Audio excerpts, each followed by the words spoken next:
I use a lot of social media myself just for my own entertainment, and also I create content about skincare. And even myself as a dermatologist, I see how confusing that landscape is. There's just so much information about skincare. And there are a lot of narratives being pushed about how you need a multi-step skincare routine, you need 10 steps in your skincare routine, you need to use this product, this product, this product. And I think that there's so much information out there that is really overwhelming for people, especially if you're a young person. And I think I've also seen in my own practice people coming in and saying that, oh, do I need to use this product? Do I need to use this? They're really confused about skincare, sometimes also causing problems with their skin from using too many things. So I think it's really important that us as dermatologists speak out and just provide people with some information to say, actually, no, it is still good to have a simple skincare routine, and just provide some reputable information that people can trust and run forward with. Yeah.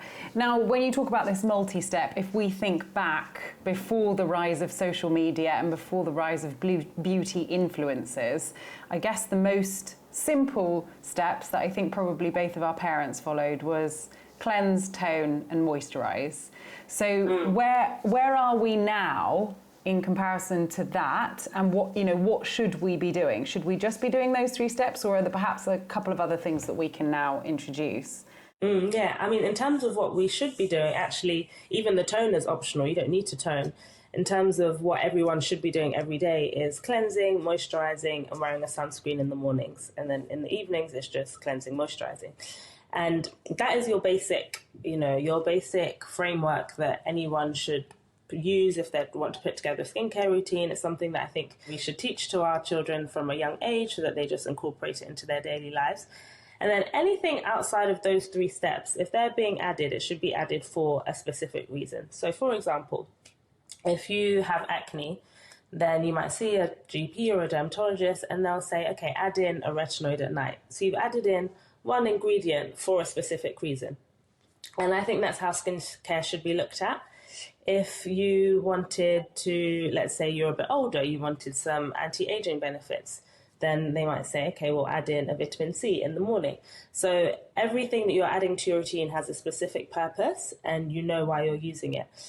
Now, you've got quite a large following online, and I imagine as a part of that, if you are in the space of beauty, what comes with that is brands reaching out to say, can you try my brand online and show your audience? I wonder what your thoughts are around, the rise of beauty influencers, perhaps that don't have a scientific education behind them, and that draw, especially for people who are making money out of these brands coming to them. How much can we trust online when people are reviewing stuff perhaps on the basis that they're getting paid to review it? For these beauty influencers, that is their income, that's their that's their way of living, and I think that it is totally legitimate. I think it's totally fine that they do that. I don't think you necessarily need a scientific background to talk about skincare, as a whole, or to talk about beauty products. But I do think that everyone serves a specific role. So, I think where we get into muddy waters is where skincare influencers are maybe talking about how to treat certain conditions. Like acne is a medical condition. So I don't, it shouldn't be spoken about by absolutely everybody. It should be done very sensitively. And I think secondly, for those of us that are consuming content online, just to be very aware of what is an ad and what is not. There are very strict rules around that. I've certainly worked with skincare brands as well. I think it's totally fine to help brands get their product out there and convey their brand messages, as long as it's, of course, trustworthy. And personally, I won't talk about a brand that I don't personally love. But just always remember that when you're looking at content, look for the ad. It's the law in the UK says that it has to say ad in the caption. So look for it, or, it will say paid partnership or something like that. Yeah, definitely. I think the rise of the sort of get ready with me videos when it comes to skincare, you can see those 10 steps that you mentioned being played out in front of you. And perhaps also with some of the people who are very, very young, naturally they're going to have sort of bright, plump looking skin. And so it's probably quite easy to make all these products look like they're working. but what are the long-term impacts of that? Now, you founded House of Medics. Can you tell me a bit more about the sort of mission with that, and the type of work that you're doing to support what you're talking about now and the sort of wider community?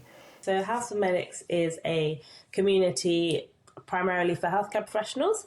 So we founded it towards the end of 2020, me and my two other co-founders, during the pandemic, we were all working in NHS hospitals, and we realised that actually working in healthcare can be really, really isolating.